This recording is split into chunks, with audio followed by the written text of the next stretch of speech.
azucarito no tan sano. Yo, disfruta el sabor de siempre, con harina de maíz mazorca. Y dale, dale, dale, dale, la vuelta al plato. Cocina arepa, también empanada. Juega con tus hijos, ríe con tus panas. Disfruta en familia, una cocinada. En tu mesa la silla nunca tan contada. Disfruta el sabor de siempre, con harina de maíz mazorca. Y dale, dale, dale, dale, la vuelta al plato. Siempre felices, siempre contento. Dale la vuelta a todo momento. Cocina algo rico, algún invento. Este es tu día, yo lo que siento. Tu harina de maíz mazorca de siempre, ahora con nueva imagen. Para cosechar lanzadores hay que sembrar disciplina. Para cosechar jonroneros hay que sembrar honestidad. Para cosechar grandes ligas hay que sembrar valores. Porque los grandes ligas no crecen en el monte, se cultivan. Así como el mejor arroz. Arroz La Garza, patrocinadores de nuestros próximos grandes ligas. Ahora vamos a hidratarnos con agua cristal en su nueva presentación de Tetra Pak. Agua cristal, menos plástico, más vida. Cada uno de nosotros tiene una forma diferente de celebrar el éxito.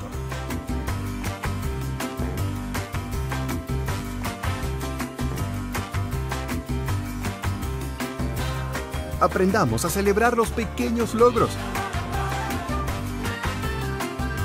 Porque quien celebra la vida todos los días ya alcanzó el éxito que tanto estaba buscando. Don Pedro celebra todos los días.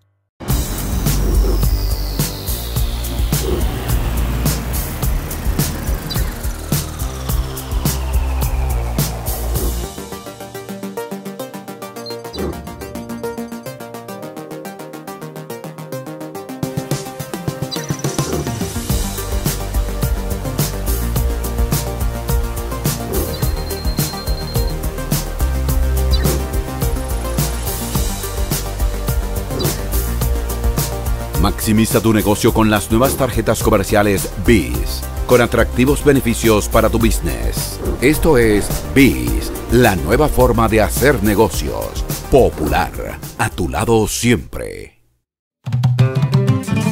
Bao, bao, bao. Te traigo poesía, te traigo sabor, flor de caña dulce, jugo de limón.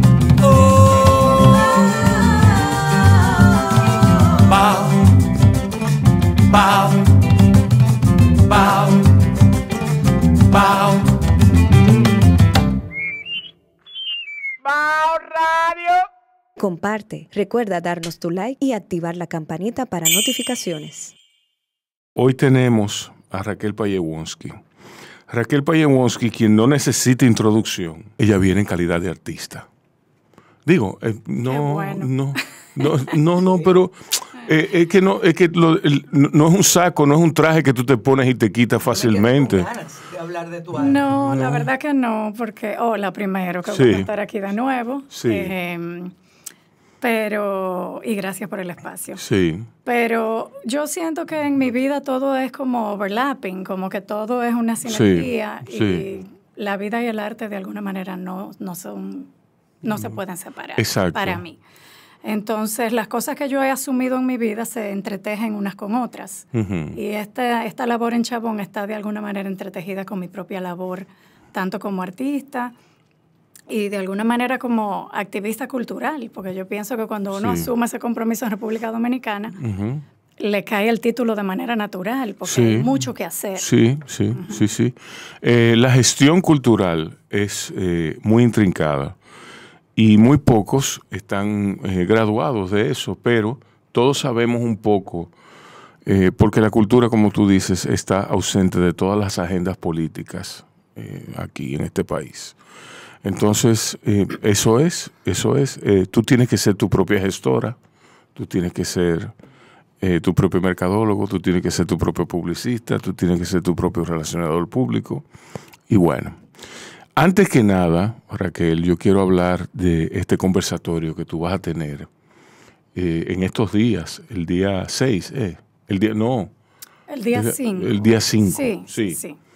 ¿De qué va esa conversación? Básicamente, a propósito de la Expo de Chabón, que como expliqué en el programa pasado, no es, digamos que una exposición estudiantil, sino que es un proyecto donde todos los estudiantes que salen de la carrera de Bellas Artes tienen la oportunidad de trabajar con un curador local o internacional y hacer un proyecto que tenga vida propia y que tenga como todos los elementos de una exposición después que uno ya es un profesional. Entonces ellos están bregando no solamente con el montaje, la museografía, la curaduría, sino que tienen visitas guiadas, están haciendo conversatorios y estamos propiciando que todo eso se dé. Entonces, como cierre de la expo, lo que vamos a hacer es como una mirada al área de educación en las artes en República Dominicana, y es una conversación que vamos a tener Sara Herman, curadora en jefe del Centro León, Joel Bordas, que es también artista visual y docente de Chabón, y yo como artista y docente también. Qué bien. Entonces vamos a dialogar, van a estar los estudiantes, vamos a invitar a la comunidad. Y son conversaciones que yo siento que es importante tener en el marco de cualquier exposición. Serán tres mentes brillantes ahí, porque Joel Bordas no se queda y Sara Herman ya ni se diga. Pero bueno, vamos a hablar, Raquel, un poquito de tu proceso creativo. Siendo una artista multidisciplinaria, ¿cómo tú escoges el medio? A mí me intriga mucho eso. ¿Cómo Raquel sabe cuando la golpea la musa, por así decirlo? Yo no creo en la musa, yo creo en el trabajo. Pero evidentemente hay ese furor que uno siente por trabajar, que es ocasional, que se da como un proceso consciente. No sé, nadie sabe lo que es la musa realmente. Puede ser distinta para todo el mundo. Exacto, por lo tanto es distinta para todo el mundo. ¿Cómo tú escoges el medio que trabajar de acuerdo con el proyecto? Mira, yo creo que una de las grandes libertades que yo más aprecio de lo que yo hago es poder elegir cómo yo entro a los proyectos. Nunca me lo he planteado de una sola forma. Y prefiero que no sea de una sola forma. Inclusive mi tendencia, si yo me pongo a mirar retrospectivamente, es que yo abordo el arte a través de diferentes medios por etapas. A veces hago mucho proceso de instalación, luego me apetece mucho pintar y yo fluyo con eso. Pero a nivel conceptual también hay obras que son mucho más cerebrales, que yo las planifico, las investigo, busco por muchísimos lados, tanto a nivel material, a nivel conceptual, a nivel histórico, lo que sea, y armo, digamos, la pieza. Pero también hay veces que yo las abordo de una manera completamente sensorial. Me enamoro de un material y ese material a mí me transmite una cosa que yo quiero compartir y yo empiezo a hacer esa exploración a partir de algo mucho más intuitivo. Entonces yo me doy todas esas posibilidades. Exacto. O sea, no me cierro que tiene que ser así o que esta obra la tengo que conceptualizar o poder decir no. A veces yo arranco con Pero ahí entra la inspiración entonces. Se le puede llamar como uno quiera, pero es como ese momento donde uno conecta. Y esa conexión puede venir del cerebro, puede venir de aquí, puede venir de aquí. O sea, es como trabajar con el cuerpo entero. Y yo me siento súper agradecida porque esa es una claridad que yo tengo desde muy jovencita. Cuando yo entré a Chabón, porque yo estudié arquitectura primero, entré a Chabón como a los 20, y después estudié en Parsons y estuve en Nueva York 10 años. Y todo ese proceso muy joven, a mí, me decían, tú eres pintora. Y yo siempre me sentí muy incómoda con ser definida por un medio, pintora o escultora. O sea, para mí todo era como, todo lo que existe es un material potencial. Y yo no tengo que tener una destreza necesariamente.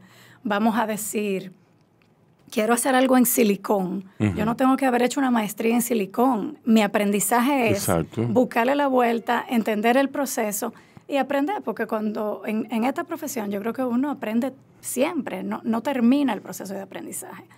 Y cada proyecto, cada idea, pues siempre hay elementos que van aportando y determinando, y si son elementos que uno no maneja, pues uno le busca la vuelta y los aprende. Y entonces se va como ampliando esa gama de posibilidades. Mira, A mí me alegra mucho que tú dijeras, que mencionaras tus estudios de arquitectura, porque eso te da el rigor necesario, el rigor intelectual necesario para tú abordar los distintos proyectos, los distintos medios que te ocupan.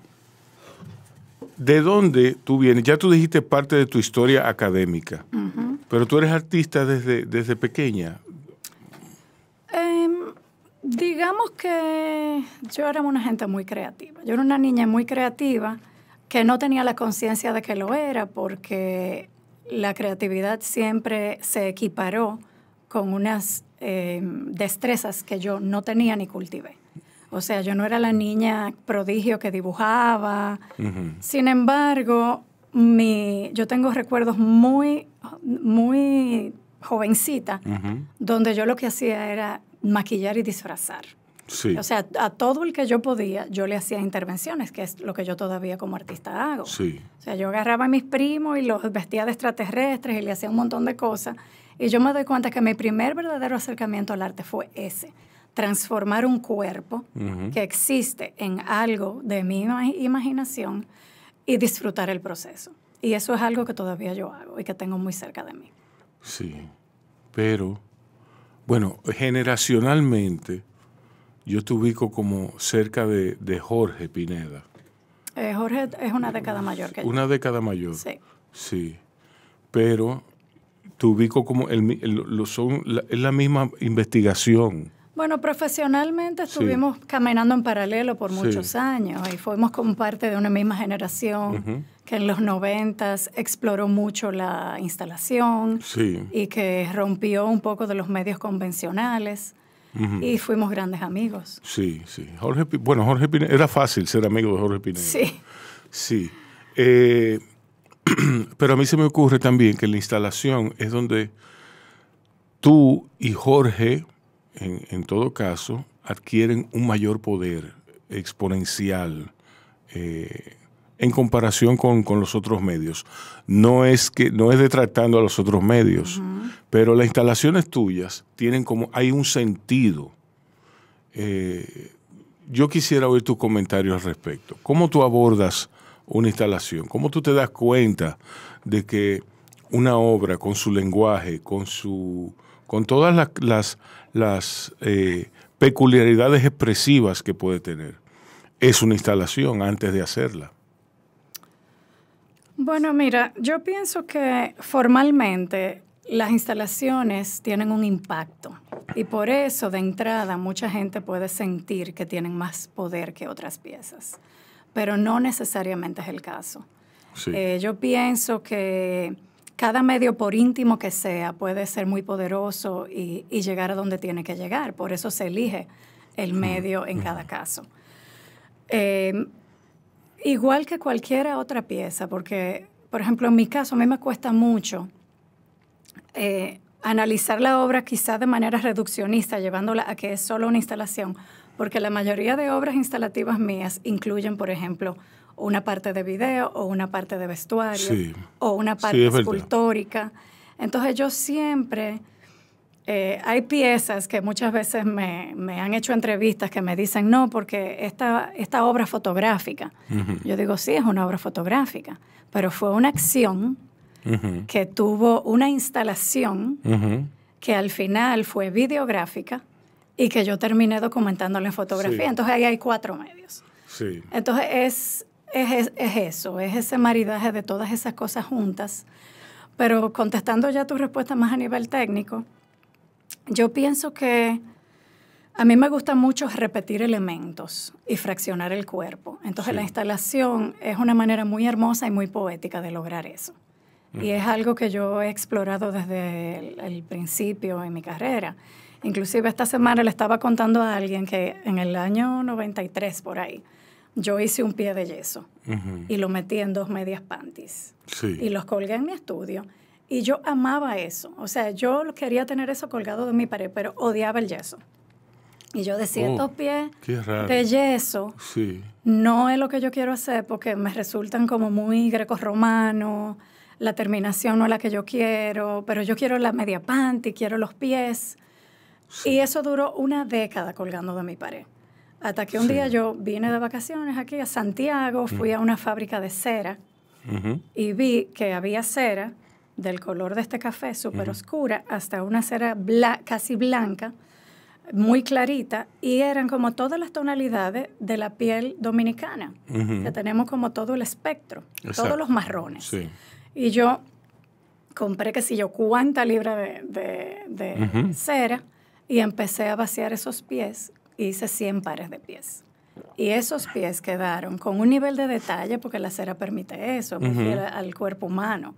Entonces, eso fue lo que detonó que esa pieza se consumara y se volviera realidad. Sí. Y al final es una instalación que, bueno, que ha viajado mucho, que yo he presentado en muchos lugares, pero fue eso, es cómo esa pieza hubiera podido terminar siendo otra cosa, o quizás una acción, o quizás yo hubiera decidido usar un cuerpo verdadero y grabarlo, filmarlo, o intervenirlo de otra forma, pero el elemento cera detonó todo lo otro y entonces la instalación cobró vida. Sí. ¿De qué fuentes tú bebes regularmente? ¿De qué te inspira? ¿Cuál es el trabajo de otros artistas que tú con más asiduidad sigues? Mira, a mí me encanta, yo tengo muchos artistas que amo. Y que sigo, y que ahora la labor como docente me hace acercarme más porque tengo que estar actualizada.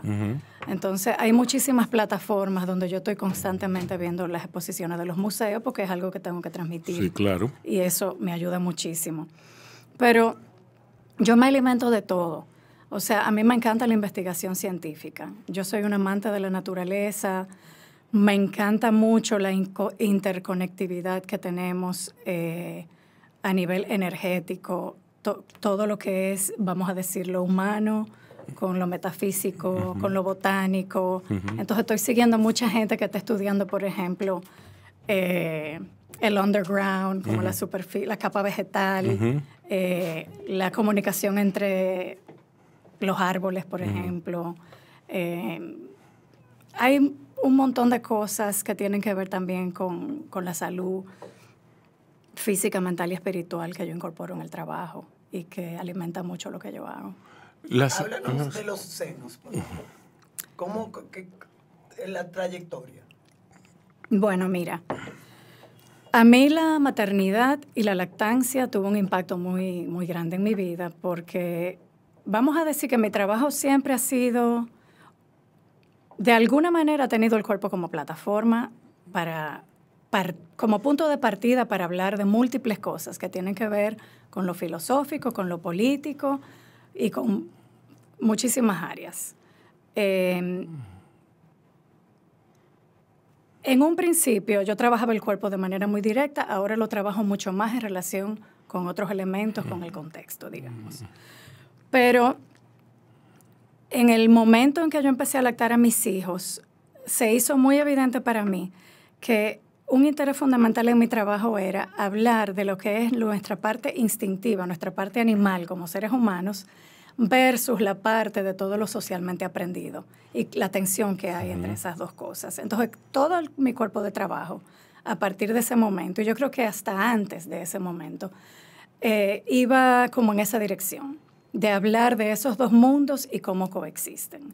Entonces, el seno se volvió un símbolo para mí a partir de una pieza que yo hice de un muro de 200 senos bordados, donde yo quería coger como ese muro de concreto, que el muro de un material así como tan duro representa la modernidad y la construcción del futuro y la arquitectura, y cubrirlo con algo humano, súper suave, que habla de la ternura, que habla de la diversidad, que habla de la colectividad. De la sensualidad también, de todo. De la manera en que nos construimos como seres que tenemos energía femenina y que yo siento que tenemos una carencia de la misma. No las mujeres, no solo como una premisa feminista, sino como una premisa universal. Exacto. Vivimos en un mundo bastante masculino que debemos un poco balancear esa energía que nos pertenece a todos, a los hombres y a las mujeres. Entonces yo quería hacer ese muro blando de tetas para hablar un poco de esa energía. Y desde ahí se volvió un elemento que yo adopté en mi trabajo y que a veces uso con sentido del humor, a veces lo uso de manera muy seria, porque yo, por ejemplo, hice una pieza que se llama Beach Balls, que son pelotas de playa, pero las llamé pelotas de pelotas, sí. O sea, Beach Balls. Como, digamos, un homenaje a esa parte del cuerpo que muchas veces la vemos de forma tan estandarizada, que se ha glorificado de una manera tan superficial, cuando realmente si nos ponemos a investigar todo lo que tiene que ver con la energía femenina, el poder femenino y cómo en nuestro pasado histórico no tan lejano habían diosas de la fertilidad y eso era un lugar importante por otras razones. Entonces me gusta mucho, como mencioné, hacer ese diálogo sobre esas contradicciones que se generan en nuestro cuerpo. ¿Tú tienes algo ahora mismo instalado, exponiéndote en algún lado? Sí, acabo de tener una expo en el Museo de Bellas Artes en Roma, una exposición colectiva que curó Gerardo Mosquera. Y justo ahora estoy en una expo en una galería en Nueva York que se llama Rivalry en Buffalo, Nueva York. Qué bien. Curada por Camilo Álvarez, que es un curador dominicano que vive en Estados Unidos hace muchos años. ¿Y qué piezas tienes allá? Tengo dibujos y fotografía. A mí me intriga mucho el elemento de misterio y que se traduce en tu iconografía, la cual es increíblemente, avasalladoramente diversa. Tú no tienes tú tienes un estilo, pero es tan amplio, es tan... Bueno, lo que vimos de Lucy hace un año, las matas colgadas. Sí, bueno, ella ya lo explicó, ya que eso forma parte de su búsqueda. Bueno, ahí vemos claramente el elemento biológico y botánico. Exacto. Pero a mí lo que me gusta mucho, yo siempre las busco, las fotografías tuyas, la fotografía de las personas con esta cosa en la cabeza. Con los gorros. Sí. Eso me encanta porque yo no sé cómo hacerlo, pero me doy cuenta de que hay cierta familiaridad reflejada en mí, pero no sé de dónde viene. Pero eso me encanta. Sí. Esa es la idea. Sí. O sea, yo no quiero que la obra sea dogmática, ni que diga, o sea, yo no sé, ni quiero saber. Yo hago cosas que parten de una idea clara en mi cabeza, pero que van tomando vida propia. Y eso a mí me encanta, porque yo siento que ahí está el diálogo. Y que lo que yo siento que en esa experiencia, sobre todo en una obra como esa, que fue para mí una obra muy experimental, porque vamos a decir que fue como mi primer corto. Ajá. Y donde yo quise hacer un experimento con todos estos cuerpos contenidos de la cintura para arriba, si se le puede llamar, conteniendo nuestro raciocinio y soltando nuestro instinto en un desierto como son las dunas de Baní, en una isla tropical. O sea, ese tipo de contradicciones es lo que yo busco, lo que me interesa. Es como cómo la norma se rompe por todos lados y nos aferramos a lo que conocemos. Entonces me interesa empujar esa barrera de lo que no conocemos. Entonces fue como llevar este grupo de individuos, hombres y mujeres, contenerlos desde aquí, con estos gorros de colcha espuma que de alguna manera bloquean un poco sus sentidos y que en su deseo de protección y de sobrevivir la experiencia, se buscaron los unos a los otros, terminaron agarrados de mano, caminando por el desierto. Y toda esa experiencia, documentarla y ver qué me daba. Entonces yo hice primero eso como trabajo fotográfico y después me di cuenta que yo quería como profundizar más. Y 2 años después regresé con todo el equipo. ¡Wow! Y lo hicimos de nuevo. Porque yo no, o sea, me quedé con hambre de la experiencia. Sí.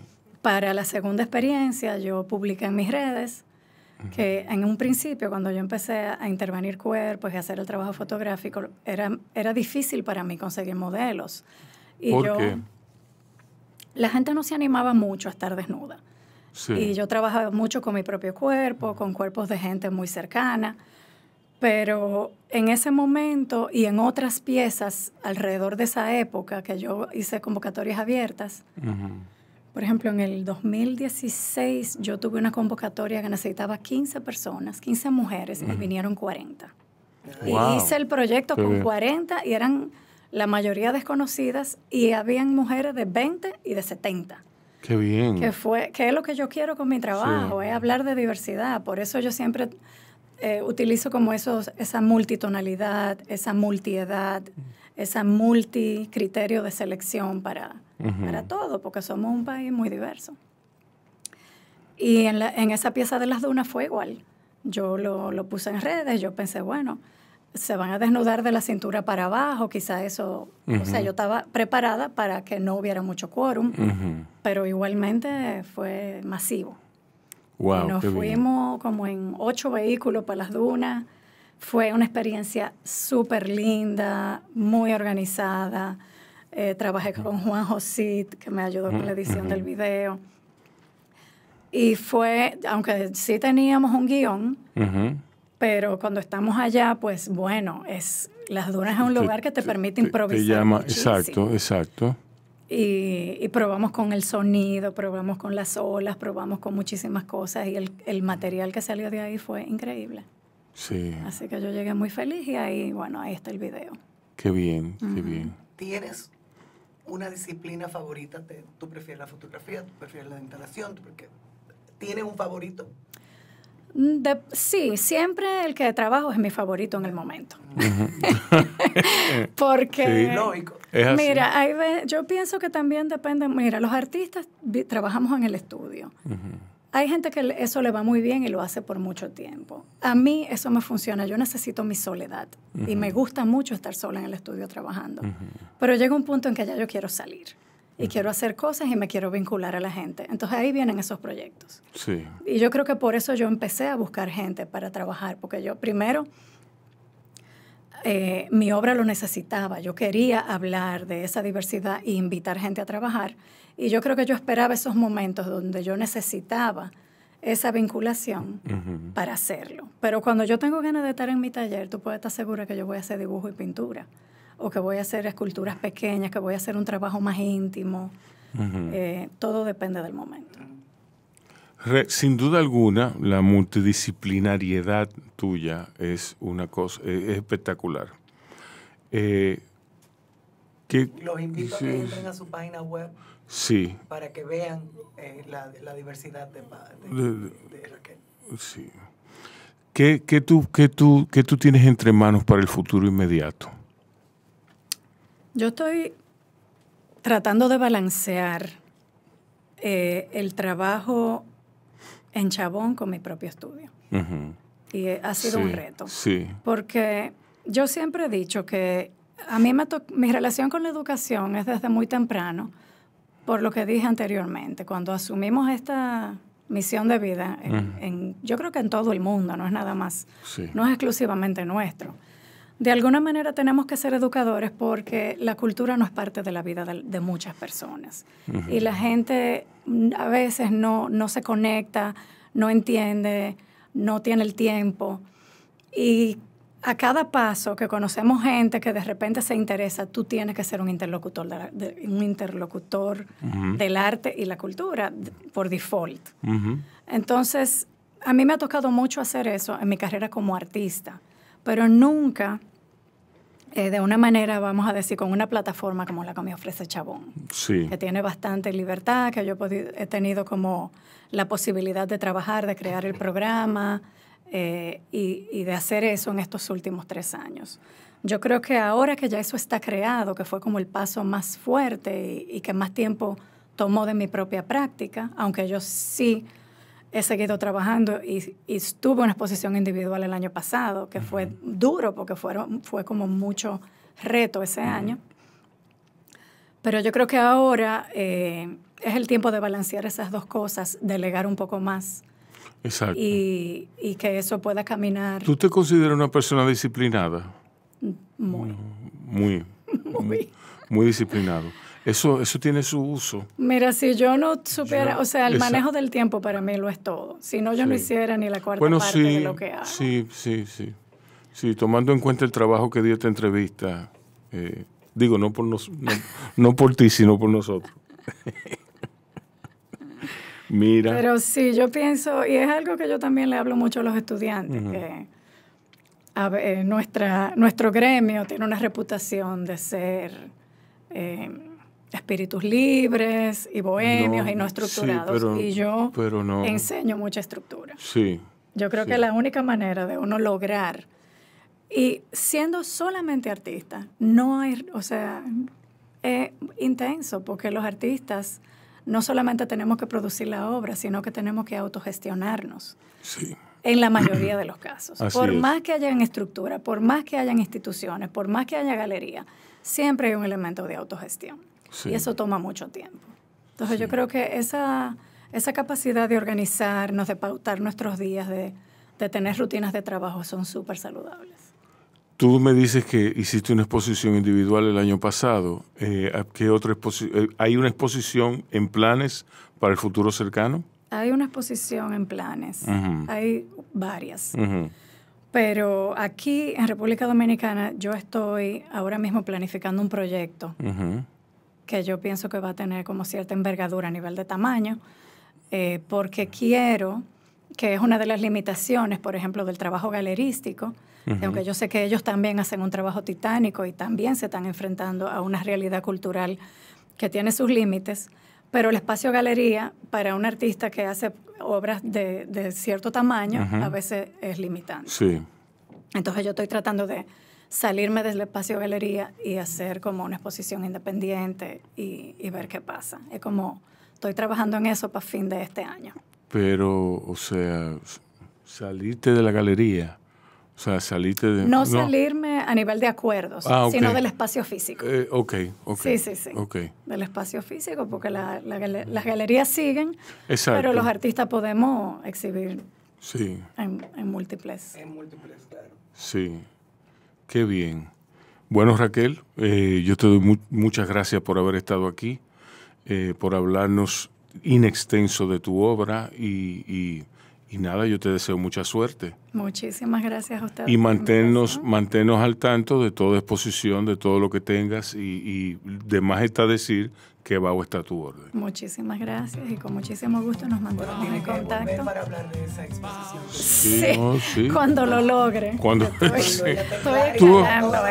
tiene que volver. Tú lo logras, no lo dudamos eso. Quiero invitar a los oyentes a ir a www.raquelpaewonsky.com. Ahí está todas las obras, información, bio, etcétera, sobre esta gran artista. Raquel, muchas gracias. Gracias a ustedes. Y a ustedes cuídense y cuiden a otros. BAO Radio. BAO Media Group. Podcast. Coberturas. Documentales. Reserva tu espacio con nosotros. Escríbenos vía DM. Un corito no tan sano. Yo, disfruta el sabor de siempre, con harina de maíz mazorca y dale, la vuelta al plato. Cocina arepa, también empanada, juega con tus hijos, ríe con tus panas, disfruta en familia, una cocinada. En tu mesa la silla nunca tan contada. Disfruta el sabor de siempre, con harina de maíz mazorca y dale, la vuelta al plato. Siempre felices, siempre contento, dale la vuelta a todo momento. Cocina algo rico, algún invento. Este es tu día, yo lo que siento.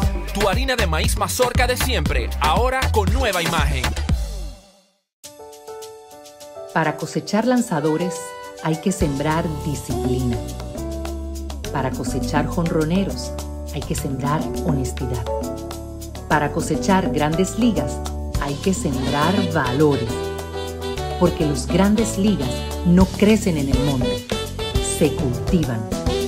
Así como el mejor arroz. Arroz La Garza, patrocinadores de nuestros próximos grandes ligas. Ahora vamos a hidratarnos con agua cristal en su nueva presentación de Tetra Pak. Agua cristal, menos plástico, más vida. Cada uno de nosotros tiene una forma diferente de celebrar el éxito.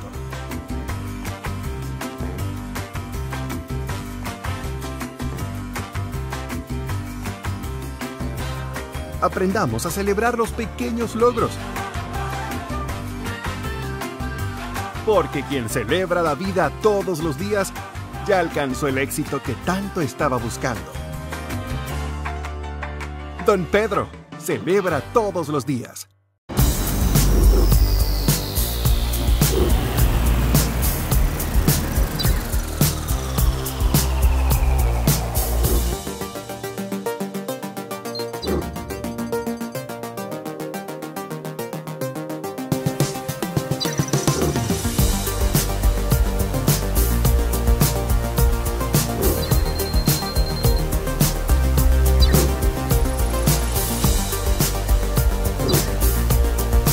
Maximiza tu negocio con las nuevas tarjetas comerciales BIS, con atractivos beneficios para tu business. Esto es BIS, la nueva forma de hacer negocios. Popular, a tu lado siempre. Comparte, recuerda darnos tu like y activar la campanita para notificaciones.